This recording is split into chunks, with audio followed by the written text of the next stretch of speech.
जय श्री राधे, जय श्री श्याम। आज हम आपको बड़ी ही सुंदर एक कथा वर्णन करने वाले हैं। वो कथा है अतिथि सत्कार के महत्व के बारे में। एक बार एक बधिक वन में शिकार करता हुआ, जो नित्य पाप किया करता, नित्य जीवों को मारा करता, वन में शिकार करने के लिए गया। तो वन में जब उसने कोई जीव नहीं पाया तो शाम को बड़ा विकराल आंधी को देख करके, बारिश को देख करके भागता हुआ अपने घर की तरफ जाने लगा कि उस वन में रास्ता भूल गया। जब रास्ता भूल गया तो इधर उधर भटकने लगा और उसने देखा कि किसी वृक्ष से एक कबूतरी बिजली की आवाज़ को सुन करके गिर गई और उस कबूतरी को जाग कर के उस बधिक ने पकड़ लिया। जैसे ही उस कबूतरी को पकड़ा, जाल में बांध करके उसे चल दिया। अब जाल में बांध करके जा कर के एक वृक्ष के नीचे बैठ गया। रात को भ्रमण करके कबूतर, उस कबूतरी का पति जब अपने वृक्ष पर आया तो देखा कबूतरी के बिना उस वृक्ष को देख कर के मन में विचार करने लगा, नित्य ही मेरी पत्नी मुझसे पहले आ जाया करती थी, आज किस कारण से मेरी पत्नी मुझसे पहले नहीं आई। उधर कबूतरी मन में विचार करती है कि आज मेरे पति मेरे बारे में बड़ा विचार कर रहे होंगे, दुखी हो रहे होंगे।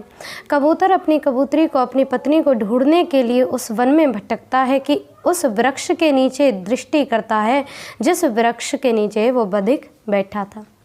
कबूतरी की तरफ दृष्टि जाती है तो कबूतरी को देख करके कबूतर मन में कहता है कि हे प्रिया, तुम इस बंधन में कैसे पड़ गई हो, तुम्हारे बिना तो मेरे प्राण कुछ भी नहीं है, तुम ही मेरी प्राण प्रिया हो।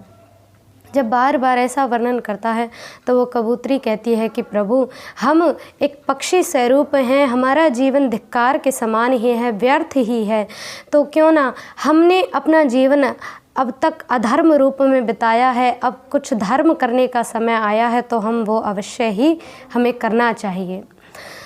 तो कबूतर कहता है कि प्रिया, हम कैसे धर्म कर सकते हैं, हमारा तो रूप ही पक्षी का है। तो कबूतरी कहती है कि प्रभु, आपके पास ये बधिक आया है, आप इसे अपना दुश्मन ना जाने, आप इसे अपना अतिथि स्वरूप समझें, आप इसका सत्कार करें।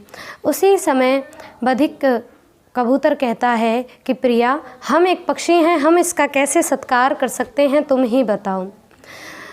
तो कहती है कि प्रभु, आप इसके पास जाकर के इससे पूछें कि इसका किस प्रकार आप सत्कार कर सकते हैं। बधिक के पास आकर के मीठे वचनों से कबूतर पूछता है, कपोत कहता है कि हे प्रभु, आज आप मेरे अतिथि बन कर के आए हैं, बताइए मैं आपकी किस प्रकार सेवा कर सकता हूँ। तो वो बधिक ठंड से कांपता हुआ कहता है कि तुम अगर मेरा कुछ सत्कार करना ही चाहते हो तो मेरी ये सर्दी दूर कर दो।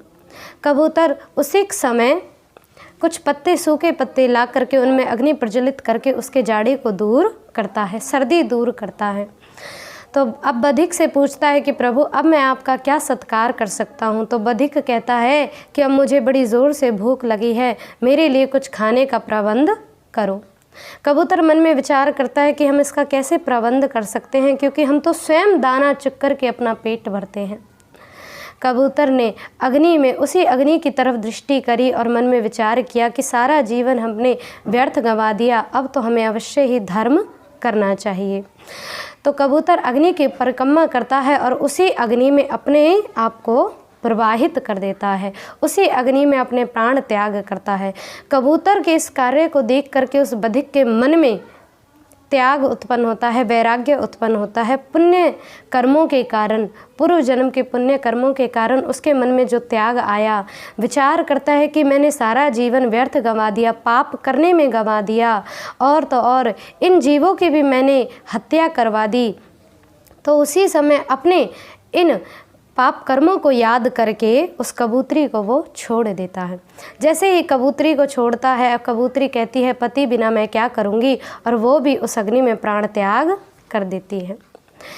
कबूतर कबूतरी अपने धर्म के कारण दिव्य लोक को प्राप्त होते हैं और बधिक अपने वैराग्य के कारण प्रभु भजन में लग जाता है। तो आशा है कि आप सभी समझे होंगे कि एक गृहस्थ का ये कर्तव्य कहता है कि वो अपने जीवन को सद स्वरूप, सद्भावना से जिए, अतिथि का सत्कार करें, याचक का सत्कार करें। जय श्री राधे, जय श्री श्याम।